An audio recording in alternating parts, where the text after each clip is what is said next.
Lord Shiva brought back the Vedic culture and he got people to respect the Brahmanas because the followers of Shankaracharya were very good Brahmanas. They were very strict. They were very controlled in all their activities. They were not materialistic. இவ்வாறு பரமேஸ்வரனாகிய சங்கர் மீண்டும் வேதங்களை முக்கியத்துவத்தை கொண்டு வந்தார், பிராமணர்களுக்கு முக்கியத்துவத்தை அளித்தார். அவரை பின்பற்றிய அனைவரும் சிறந்த பிராமணர்களாக இருந்தார்கள். நல்ல மனக்கட்டுப்பாடும் புலநடக்கமும் கொண்டவர்களாக, முன்னுதாரணமான பிராமணர்களாக சங்கருடைய சிஷ்யர்கள் திகழ்ந்தார்கள். In Bhagavad Gita, Lord Krishna describes the qualities of the Brahmana. He says there are 9 qualities for the Brahmana, beginning with Samodamas tapasocham shantir arjavam evacha jnana vijnanamastikam brahma karma swabhavajam. These are the 9 qualities: peacefulness, self-control, purity, austerity. பகவத்கீதையில் பகவான் கிருஷ்ணர் பிராமணர்களுக்கான 9 குணங்களை பட்டியலிடுகிறார். அதில் அமைதியாக இருப்பது, தன்னடக்கமாக இருப்பது, எளிமையான வாழ்க்கையை வாழ்வது என்ற குணங்கள் அடக்கமாகும். And then Brahmana should have knowledge, he should have wisdom, he should have religiousness. These are some of the qualities of the Brahmana. பிராமணர்களுக்கு உண்மையான ஞானம் இருக்க வேண்டும், மத நம்பிக்கைகள் இருக்க வேண்டும். இதை போன்ற உன்னதமான குணங்களை பிராமணர்கள் கொண்டிருக்க வேண்டும். Brahmana must strictly follow the codes of religion. He cannot eat meat or fish or eggs. He cannot take any kind of intoxication or gamble or have any illicit connection with other sex. He must be very controlled. பிராமணர்கள் வேதத்தில் தரப்பட்டுள்ள கோட்பாடுகளை முழுமையாக பின்பற்ற வேண்டும். அவர்கள் மாமிச உணவை உண்பதை முழுமையாக தவிர்க்க வேண்டும். தகாத உணர்வுகளை அவர்கள் செய்யக்கூடாது. போதைப் பொருட்களுக்கு அவர்கள் அடிமையாக கூடாது. முழுமையாக தரமான ஒரு வாழ்க்கையை அவர்கள் வாழ வேண்டும். So Shankaracharya, he brought back the Vedas and he brought back also Brahmanas, and he had the Brahmanas very trained. They were very strict and controlled in all their activities. இவ்வாறு சங்கராச்சாரியார் வேதங்களை மீண்டும் முன்னிறுத்தினார். பிராமணர்களையும் அவருடைய உண்மையான தத்துவத்தை மக்களுக்கு அறிவித்து அவருடைய முக்கியத்துவத்தையும் மீண்டும் சமுதாயத்தில் நிலைநாட்டினார். இந்த விதமாக ஒரு முன்னுதாரணமாக திகழக்கூடிய பிராமணர்களை அவர் உருவாக்கி காட்டினார்.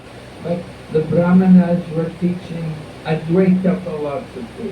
They were teaching that everything is one. They were not explaining the real nature of the absolute truth. ஆனால் அந்த பிராமணர்கள் அத்வைத்தவாதத்தை பின்பற்றினார்கள், அதையே பிரச்சாரம் செய்தார்கள். அனைத்தும் ஒன்றுதான் என்னும் பிரச்சாரத்தை அவர்கள் மேற்கொண்டார்களே தவிர இந்த உண்மையான தத்துவங்கள் அவர்கள் மூலமாக பரவவில்லை. And they would say that, oh Lord Krishna, when Lord Krishna came into this world, he came from the Brahman, and he's just an ordinary person, but he's the form of the Brahman, and the Brahman is the supreme. கிருஷ்ணனை பற்றி, கிருஷ்ணனின் அவதாரத்தை பற்றி கூறும்போது, கிருஷ்ணர் இந்த பூமிக்கு வரும்போது அவர் பிரம்மனிலிருந்து தான் தோன்றுகிறார். அவருடைய சரீரம் ஜட சரீரமே ஆகும். அவர் இந்த விதமாக ஒரு பிரம்மனுடைய பௌதிகமான வடிவமாக அவர் தோன்றுகிறார். உண்மையில் நித்தியமாக இருக்கக்கூடியது பிரம்மன் மட்டுமே. அவருடைய சரீரம் தற்காலிகமான மாயை மட்டுமே என்று அவர்கள் பிரச்சாரம் செய்தார். But in the Bhagavad Gita, Lord Krishna explained, Brahmano hi pratistaham amritasya vyasya. Lord Krishna says that he is the basis of Brahman. He doesn't say that he comes from the Brahman and the Brahman. He says, Lord Krishna said he is the Brahman comes from him. ஆனால் பகவத்கீதையிலோ கிருஷ்ணர் கூறுகிறார், பிரம்மனுடைய ஆதாரமாக அடித்தளமாக நான் விளங்குகிறேன். என்னிடமிருந்து தான் பிரம்மன் தோன்றுகிறதை தவிர பிரம்மனிலிருந்து நான் தோன்றுகிறேன் என்பது தவறான கோட்பாடாகும் என்று மிக தெளிவாக கிருஷ்ணர் கீதையில் கூறுகிறார். And if everything is one, then there's no need to worship the Lord. அனைத்தும் ஒன்றுதான் என்று நாம் கொள்வோமானால் பரமபுருஷ பகவானை வணங்குவது தேவையில்லாமல் போகும். But there are many devotees. People they like to worship the Lord. ஆனால் பற்பல பக்தர்கள் இருக்கிறார்கள், அவர்கள் பகவானை வழிபட ஆசைப்படுகிறார்கள். So after Lord Shiva came, then the Vaishnava Acharyas came and they taught the Vaishnava philosophy. எனவே சிவபெருமானுடைய அந்த சங்கரரான தோற்றத்திற்கு பிறகு வைஷ்ணவ ஆச்சாரியர்கள் தோன்றினார்கள், அவர்கள் வைஷ்ணவ கோட்பாடுகளை பரப்பினார்கள். And there are the four Vaishnava lines of the cyclic succession. One is from Brahma, one is from Shiva, one is from four Kumaras, and one is from Lakshmi. இவ்வாறு வைஷ்ணவனுடைய 4 பரம்பரைகள் ஸ்தாபிக்கப்பட்டன. ஒன்று பிரம்மாவிலிருந்து, ஒன்று லட்சுமி தேவியிலிருந்து, ஒன்று சிவபெருமானிடமிருந்து, மற்றொன்று குமாரரிடமிருந்து என்று 4 சம்பிரதாயங்கள் தோன்றின. Of course, the Lakshmi, the line coming from Lakshmi, that is called the Sri Sampradaya. And the prominent Acharya there was Ramanujacharya. And he presented their teaching in the form of Vishishta Advaita, superior monism. Lakshmi தேவியிலிருந்து வரக்கூடிய பரம்பரை ஸ்ரீ சம்பிரதாயம் என்று அழைக்கப்படுகிறது. அதன் முக்கியமான ஆச்சாரியர் ராமானுஜாச்சாரியர். அவருடைய கொள்கை விசிஷ்ட அத்வைத்தம், அத்வைதத்திலேயே ஒரு உயர்ந்த கொள்கை என்று கூறப்படும். And then you have also the line from the four Kumaras. And the four Kumaras, their common Acharya is Nimbarka. We often call the Nimbarka line the cyclic succession. அடுத்ததாக 4 குமாரர்களால் உண்டாக்கப்பட்ட சம்பிரதாயம், அதில் முக்கியமான ஆச்சாரியர் நிம்பார்க்கர். எனவே நிம்பார்க்க சம்பிரதாயம் என்றும் அது அழைக்கப்படும். And then you have Vishnu Swami. He is coming in the line from Lord Shiva. அடுத்ததாக விஷ்ணு சுவாமி சிவபெருமான் உண்டாக்கிய பரம்பரையில் தோன்றியவர். And we are in the line coming from Lord Brahma. We are the Brahma Madhva line. Madhvacharya was the prominent Acharya. நாம் பிரம்மதேவர் தோற்றுவித்த பரம்பரையிலிருந்து வருகிறோம். நமது பரம்பரையில் மத்வாச்சாரியார் தோன்றினார். எனவே நாம் பிரம்ம மத்வ சம்பிரதாயம் என்று பிரம்ம மத்வ கௌடிய சம்பிரதாயம் என்று அழைக்கப்படுகிறோம். So Lord Chaitanya took initiation in the line coming from Madhvacharya.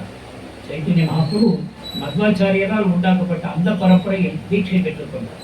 And Lord Chaitanya liked the initiation from this line because they had very nice devotion to the deity.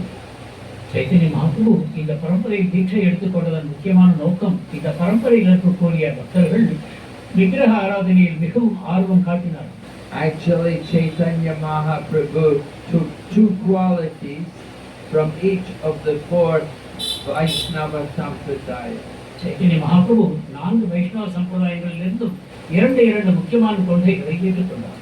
Just like from the line coming from Ramanujacharya, Lord Chaitanya took the quality of giving service to the Vaishnavas and establishing pure devotional service as being without fruit of desire or philosophical speculation. Ramanuja சம்பிரதாயத்திலிருந்து வைஷ்ணவர்களுக்கு தொண்டு செய்வது மற்றும் தூய பக்தியை ஏற்றுக்கொள்வது எந்த விதமான சுயநலமும் இல்லாமல் முழுக்க பகவானுடைய ஆனந்தத்திற்காக நாம் சேவை செய்வது என்று இந்த 2 கொள்கைகளை அவர் ஏற்றுக்கொண்டார். And from the line from Nimbarka, Lord Chaitanya took the quality of the worship of the importance of the position of the gopis and the supreme position of Srimati Radharani. நிம்பார்க்க சம்பிரதாயத்திலிருந்து கோபியர்கள் முக்கியமான அவர்கள் பக்தர்களுக்குள் மிக தலை சிறந்தவர்கள் என்ற கொள்கையை ஏற்றுக்கொண்டார். அந்த கோபியர்களுக்குள்ளும் ராதாராணி தலை சிறந்தவர் என்பதை அவர் ஏற்றுக்கொண்டார். And from Vishnu Swami, Lord Chaitanya took the quality of recognizing Lord Krishna as the supreme personality of Godhead. Vishnu சுவாமியின் பரம்பரையிலிருந்து கிருஷ்ணரே பரமபுருஷ பகவான் என்ற கொள்கையை சைத்தன்ய மகாபிரபு ஏற்றார். And the worship of Lord Krishna in the mode of spontaneous devotion. கிருஷ்ணரை இயல்பான அன்பு பிரேமையின் மூலமாக வழிபடுவது என்ற கொள்கையும் விஷ்ணு சுவாமியின் சம்பிரதாயத்திலிருந்து மகாபிரபு ஏற்றார். In this way, Lord Chaitanya took the main teachings from each of the other sampradayas and brought them together in one line. இவ்விதமாக மற்ற சம்பிரதாயங்களில் இருந்த முக்கியமான கொள்கைகள் அனைத்தையும் ஒருங்கிணைத்து அவர் ஒரு பரம்பரையை உருவாக்கினார். So Lord Chaitanya made this very valuable contribution that he brought together the different sampradayas. இந்த ஒரு முக்கியமான சேவையை சைத்தன்ய மகாபிரபு செய்தார். 4 பரம்பரைகளாக இருந்த வைஷ்ணவ சம்பிரதாயத்தின் உன்னதமான கொள்கைகள் அனைத்தையும் அவர் இணைத்தார். And he presented the philosophy which is called Achintya Abheda Tattva, that everything is inconceivably, simultaneously one with the Supreme and different from him. Chaitanya Mahaprabhu ஸ்தாபித்த முக்கியமான கொள்கை அச்சிந்திய பேத அபேத தத்துவம். அதாவது அனைத்தும் அந்த பரமபுருஷ பகவானிடமிருந்தே தோன்றுகின்றன, அனைத்தும் அவரோடு ஒன்றாகவும் அதே சமயம் மாறுபட்டவையாகவும் விளங்குகின்றன என்பது அவரது கொள்கை. Just like we are all living entities, we are all one with the Supreme, we are Brahman, but at the same time we are not the Supreme Brahman. Lord Krishna is the Supreme Brahman. உதாரணமாக நாம் அனைவரும் ஆத்மாக்கள், நாம் அனைவரும் பிரம்மன் என்பது சரியாகும். அந்த விதத்தில் நம் அனைவருக்குள்ளும் ஒருமைப்பாடு நிலவுகிறது. ஆனாலும் கூட நாம் பரமபுருஷ பிரம்மம் அல்ல, பரபிரம்மம் என்பது அவர் பரமபுருஷ பகவானை மட்டுமே குறிக்கும். இந்த விதத்தில் நாம் அனைவரும் ஒன்றாகவும் அதே சமயம் பரமபுருஷரிடமிருந்து மாறுபட்டவராகவும் விளங்குகிறோம்.